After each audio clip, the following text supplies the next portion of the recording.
The high cost of healthcare in Kenya has become a nightmare to many families. The doctors' professional fees appears to have compounded this matter, forcing stakeholders to congregate to discuss this pertinent issue. That case that appeared at MP Shah showed again that both the hospital, the MP Shah hospital, was not sensitive to the plight of the doctor, to the plight of the patient. And so were the doctors. This meeting was convened by the Kenya Medical Practitioners and Dentists Board for stakeholders to discuss the 2016 gazetted private practitioners' fees. Patients who go for private medical care, all of them do not go by choice. Stakeholders drawn from various sectors, including the civil society, patients' rights groups, insurance providers, and religious organizations, among others, gave their diverse opinions on this matter. Is our way of charging fees helping us achieve what we wanted to achieve when we gave ourselves a new constitution?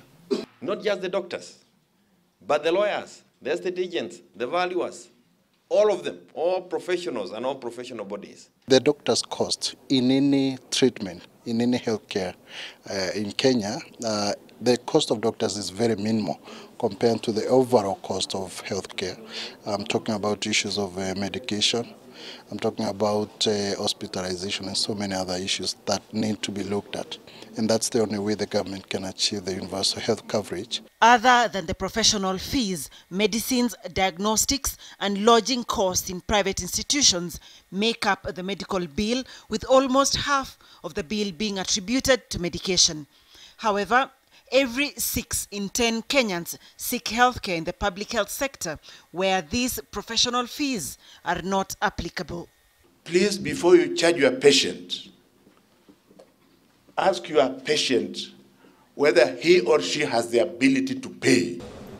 I think we can release you. Prior to this, the doctors' union and professional associations had met with the medical board and arrived at a consensus to reduce the maximum chargeable fees by 20%. They opposed a move to engage the public, and they made good their threat to boycott. All doctors are brothers and sisters, according to the Hippocratic Oath. Full stop. If the underlying tone by stakeholders that the high cost of healthcare is unsustainable, breaking their backs is anything to go by, perhaps many more conversations on the solutions to these costs are long overdue. Dr. Mercy Korir for KTN News in Nairobi.